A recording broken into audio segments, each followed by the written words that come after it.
现在天天背的30升的这个昂跑的，以为基本上找到了最终答案。结果最近在看 Apple Carry Daily Plus 这款包的时候，觉得这个答案松动啊，并不是新鲜感的选择，而是基于经验基础上关于 EDC 取舍的一次重新判断。那之所以昂跑现在变成我天天背的比较多的包呢，倒不是因为它哪方面做的特别优秀，而是说它各方面都比较均衡。首先呢，就是它的外观设计比较能打的啊，相对来说没有那么战术，没有那么的户外。30升的总容积啊，而且也比较耐造，尤其在刚刚过去的冬季，那额外的装一个厚的夹克也都可以。那第三呢，就是它的重量是非常轻的，这一点显著的区别于过去的战术背包啊，这些东西都差不多是1半的重量。还有呢，就是它的收纳还是有不少的仓位的啊，外侧的这个鞋仓或者是临时的衣物仓，然后里边呢还有各种的口袋啊，还有一个比较实用的顶包啊，各种的把手，这种 EDC 的配置也还是有。所以综合下来呢，变成了我不管什么时候需要最少思考啊，无脑可以提起来就走去用的包。用久了以后呢，发现昂跑的这个包有几个隐性的问题。一个呢，就是它的很多拉链的设计稍微还是有一点点不爽。譬如说从外面这个开始讲，我里面装了衣服或者鞋子以后，要把它拉上的时候，它必然会卡在这里，我必须双手操作把它拉起来。另一个呢，是它顶部的这个主仓拉链。首先它顶部是一个倒梯形，特别不好绕出来，对吧？那我一般呢就会把它放在这个角，方便我开主仓啊，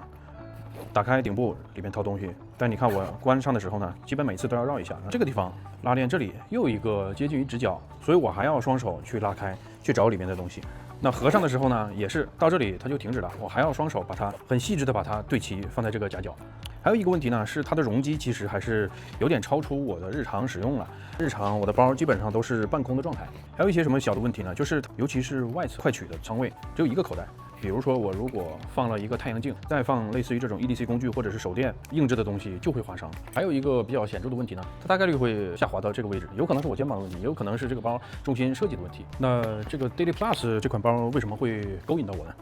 主要是2点。第一点就是它的收纳设计，第二点就是它的背负体验。那先讲收纳设计，收纳空间相对多很多。首先啊，后面有一个隐藏口袋，可以放一些扁平的物品，比如说卡包啊、手机啊这些东西。那还有一个主要的仓位，外层的仓位，它里边呢其实还有3个空间，有一个外层的整体的大空间，还有2个小隔层，对吧？其中有一个还是拉链的，还有一个水壶仓，对吧？不带水壶呢，也可以作为另外一个收纳空间。另外一个呢，就是它的背负体验，可以看到它的背板是有非常高的隆起，并且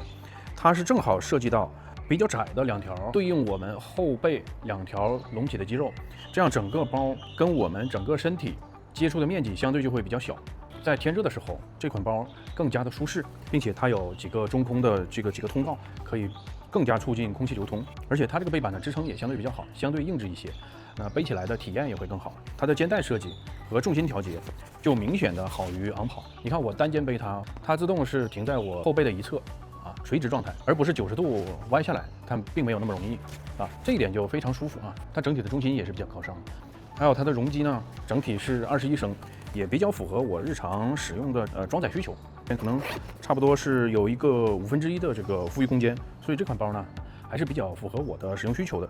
所以这2款包怎么取舍呢？我觉得对于我现在多数日常通勤、不运动的时候、拍摄的时候、办公的时候，这一款 Daily Plus 都是更好、更舒适的一个选择。那如果是日常要运动、周末的短途出行、出游，面料呢也比较耐造，外观呢也比较的时尚，然后它的这个装载空间也相对的更从容，所以越来越觉得并不是会有一款包能够赢得所有 EDC 背负里边的场景。真正重要的呢，并不是说它能够很完美的做多少事情，而是它跟你多数场景的一个匹配度。这昂跑的30升呢，依然是很强很能打，